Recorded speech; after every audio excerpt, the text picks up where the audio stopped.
Welcome to this explainer. All right, let's dive right into what I think is the ultimate business paradox. We're looking at a scenario where the house mathematically always wins, yet somehow the smartest, richest operators on the planet can still go completely broke trying to run it. Think about this for a second. A casino is literally the only legal business on Earth where math guarantees a profit on every single dollar that walks through the door over time. A bakery doesn't know exactly how many croissants it's going to sell today, but a casino knows exactly how much it will hold, which makes this central question just so incredibly fascinating to unpack. How on earth do brilliant operators mess up a mathematical certainty? Well, to start, we really have to look at the staggering barriers to entry here. You can't just open up shop anywhere. I mean, it took an unbelievable $3.9 billion to build the Cosmopolitan on the Vegas Strip. Or consider the $28 billion market size in Macau, where the government strictly limits licenses to just 6 concessions. And in places like New York, just applying for a license costs $20 to $50 million with absolutely zero guarantee of approval. You're effectively paying billions just for the permission to try and make your money back. So let's move into our first section, the mathematical guarantee. We're going to look at why the rules, not the games themselves, are rigged. Okay, here is the core concept, the house edge. Listen, the cards are completely honest, the dice are clean, and the wheels are absolutely not tampered with. It's the rules themselves that are rigged. They're structurally engineered to ensure the casino shaves a tiny, tiny fraction off every single play. Imagine you and I bet on a coin flip, right? But if you win, you get $1, and if I win, I get $1.05. Over one flip, you probably wouldn't care. But over 1 million flips, that 5-cent advantage mathematically guarantees I am going to drain you dry. You can see this trick perfectly in action with Roulette. European Roulette has 37 pockets, which gives the casino a 2.7% house edge. But simply by adding one extra pocket for the double zero, American Roulette doubles the casino's profit margin to over 5%.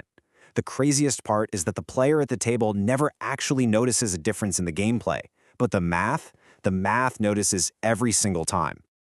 Now, you might think the real big money is at those fancy, high-stakes VIP tables, right? Actually wrong. The wild disparity in profit margins across the casino floor tells a totally different story. The cheaper the game, the higher the edge. Grandma feeding change into penny slots running a 12 to 15% edge is statistically 30 times more profitable for the casino than a millionaire playing high-limit blackjack at a 0.5% edge. 30 times. And because of that massive house edge on the cheaper machines, it's exactly why you see an absolute sea of slots when you walk onto any casino floor. In fact, slot machines alone raked in a jaw-dropping $4.9 billion on the Vegas Strip in 2024. That single figure completely eclipses the revenue of every single table game combined. Insane, right? All right, let's move on to Section 2, Engineered Immersion, the architecture of time. The industry officially calls this engineered immersion, and you'll immediately recognize what this feels like the second you walk into a modern casino. Notice what's missing. There are 0 windows to the outside world. There are absolutely no clocks on any walls. Even the intricate carpet patterns are subtly designed to push your eyes upward toward the bright lights of the slot machines, and the walk from any table to the exit deliberately winds through rows and rows of games. They're surgically stripping away all time references and physical cues, just to keep you inside and gambling for as long as humanly possible. Because quite simply, more time equals more math. And they track everything you do to maximize that time. By tracking your bets with a Players Club card, they calculate a metric called your theoretical loss.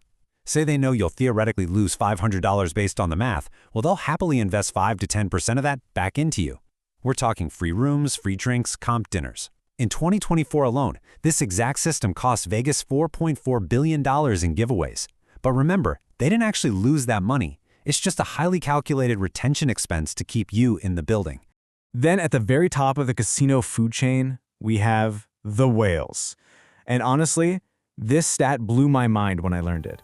Just 1/10 of 1% of all players generates over a quarter of the entire industry's money. Think about that. Literally 1 in 1,000 customers makes up 25% of the revenue. So, spending $500,000 to fly a whale in on a private jet, putting them in a free penthouse, and sending a Michelin chef to their suite, that's actually entirely rational business. Even if a whale, like UFC's Dana White, who famously won millions playing blackjack in a single weekend, goes on a huge winning streak, the casino doesn't panic. They know the mathematical edge always wins eventually, and the whale always comes back. Which brings us to Section 3, the fistfight, the crushing reality of casino overhead. So if the math is absolutely guaranteed, why on earth do operators go broke? Well, the answer lies in everything below the top-line revenue. Out of every dollar earned from gaming, up to 70 or 80 cents vanishes into massive overhead before the owner sees a single dime. That leaves only a 25 to 33% net margin on the Vegas Strip. The math gives you a guaranteed top line, sure, but everything below it is an absolute daily fist fight. I mean, you're essentially running a giant vault full of cash and drunk people. You're employing up to 8,000 people per resort. The taxes are just extortionate. Mahal takes 40% right off the top, and Pennsylvania takes over 50% on slots. You've got massive 24/7 surveillance teams. You literally throw away and replace playing cards every few hours to prevent cheating. You're insuring and transporting up to $150 million in physical cash. And the liability premiums for drunk gamblers who slip, fall, fight, and sue? Absolutely astronomical. So when these brilliant operators inevitably lose that fistfight, it almost always boils down to two repeating mistakes. The first major killer? Crushing debt.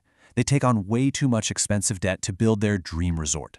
Let's look at exactly how fast bad debt can kill a business. Back in 1990, Donald Trump opened the Taj Mahal in Atlantic City, financing the whole thing with junk bonds at a staggering 14% interest. Just to service that debt, the casino had to generate nearly $100 million a year before paying a single other expense. 6 months later, it missed a bond payment. By 1991, it was completely bankrupt. The lesson here is pretty simple.